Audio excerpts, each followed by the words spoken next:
एक समय की बात है, पंकज अपनी पत्नी और छोटे बेटे किशन के साथ रामपुर गांव में रहा करता था। पंकज भोलेनाथ का भक्त था।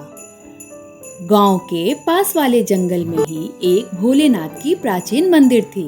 पंकज अपने पत्नी और बेटे के साथ हर रोज वहां पूजा करने जाया करता था। पंकज और उसकी पत्नी मंदिर में पूजा करते, तब उनका छोटा बेटा किशन मंदिर के बाहर अकेले खेला करता। वह मिट्टी से खेलता तो कभी फूलों को छूता, पेड़ों के नीचे भागता और कभी कभी मंदिर की सीढ़ियों पर बैठकर मुस्कुराया करता। उसी जंगल में एक शेर रहता था। वह ताकतवर तो था, लेकिन शांत स्वभाव का था। रोज वह शेर जंगल की झाड़ियों में छुपकर मंदिर के पास आता और किशन को खेलते हुए देखता। किशन भी कभी कभी दूर से ही हाथ हिलाकर बाय करता, तो कभी कुर्ते घुमाकर मस्ती करता, तो कभी जोर से हंसता।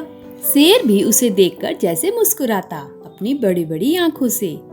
धीरे धीरे एक मौन लेकिन गहरी मित्रता दोनों के बीच बन गई थी।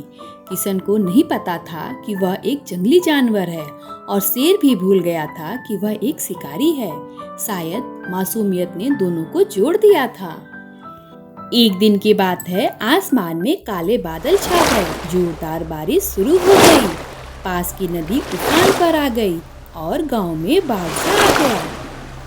हर तरफ अफरा तफरी मच गई, लोग भागने लगे। मंदिर में फंसे हुए लोग डरे हुए थे।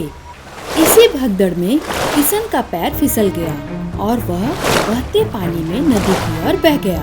पंकज और उसकी पत्नी चीखने लग गए, कोई तो मेरे बच्चे को बचाओ, कोई तो बचाओ मेरे बच्चे को। लोग मदद तो करना चाहते थे, लेकिन तेज बहाव और डर के कारण कोई कुछ कर नहीं सका। तभी झाड़ियों के पीछे से वही शेर दहाड़ता हुआ बाहर आया। बिना सोचे समझे सीधे नदी की तरफ भागा और पानी में छलांग लगा दिया। तेज बहाव से लड़ते हुए शेर ने किशन को अपनी पीठ पर उठाया और सावधानी से उसे बचाकर मंदिर के पास ले आया।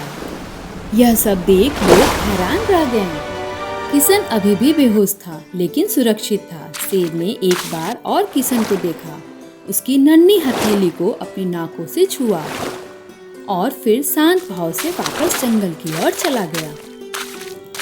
इस कहानी से हमें यह सीख मिलती है, सच्चा प्रेम और मित्रता शब्दों का मोहताज नहीं होता।